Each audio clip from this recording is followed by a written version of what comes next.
Ada niatan manggil Karyadi sama untuk ke Cicahem? Nggak manggil lah ya, kita berkoordinasi. Pasti kan kita undang nanti ya. Setelah selesai ini kita akan undang Karyadi, kita undang juga Undip. Pak Menteri Kesehatan juga sudah melakukan hal yang sama. Pak Menteri kemarin juga udah ngobrol di Komisi 9 dan niatnya bagus sekali agar tidak ada lagi baling-baling dan perundungan-perundungan sih. Intinya itu. Ya, dan harus ada juga pengakuan dari Karyadi maupun Undip bahwa perundungan itu memang ada, sehingga itu harus dihentikan.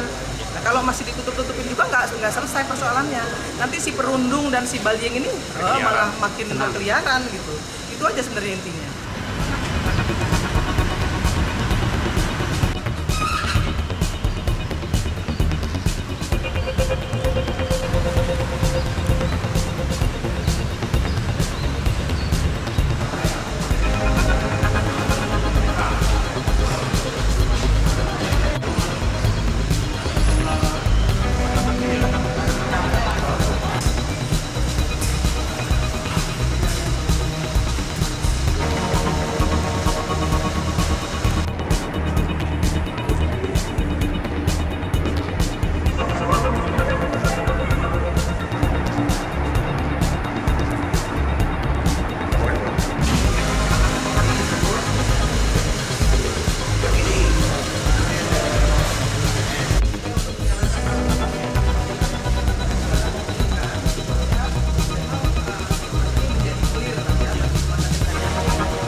Ada niatan manggil Karyadi sama untuk ke Cicahem? Nggak manggil lah ya, kita berkoordinasi.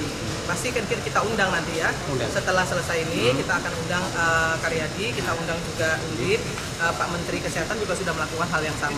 Pak Menteri kemarin juga udah ngobrol di Komisi 9 dan niatnya bagus sekali agar tidak ada lagi baling-baling dan perundungan-perundungan sih. Intinya itu. Ya, dan harus ada juga pengakuan dari Karyadi maupun Undip bahwa perundungan itu memang ada, sehingga itu harus dihentikan. Nah, kalau masih ditutup-tutupin juga nggak selesai persoalannya. Nanti si perundung dan si balying ini malah makin berkeliaran gitu. Itu aja sebenarnya intinya. Kalau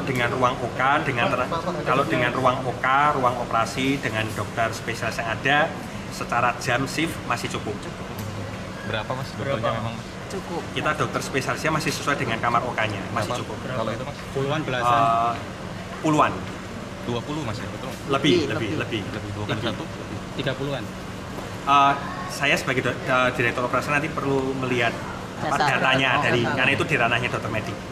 Mas ini kan Undip sendiri kan juga berkomentar bahwa angkanya itu dari jam operasi yang 24 jam ya, terutama operasi elektif mas. Kalau dari Kemenkes seperti apa mas melihat mas? Seperti kita ketahui bersama bahwa istilah 24 jam itu sama seperti halnya instalasi gawat darurat 24 jam. Jadi kalau operasi yang gawat darurat kita juga berkewajiban rumah sakit melayani 24 jam. Tapi kalau operasi yang berjalan 24 jam itu tidak ada. Jadi maksudnya 24 jam itu bukan kita bekerja 24 jam terus, tapi kita melayani kalau ada kegawatan anytime kita layani. Jadi mohon dibedakan. Tidak berarti 24 jam itu kerja terus bukan. Begitu ya. Kalau tadi penutupannya itu pembekuan, apakah akan berdampak ke pasien? Itu bukan pembekuan, itu penutupan sementara. Penutupan sementara itu nanti apakah berdampak ke pasien? Sangat tidak berdampak. Tidak berdampak sama sekali. Jadi pelayanan tetap berjalan. Tetap jalan ini kan Ini yang PPDS saja. Kira-kira yang harus dievaluasi apa nih dari RS Karyadi setelah melihat-lihat ini? Nanti kita tunggu hasil dari penyelidikan penelusuran dari APH.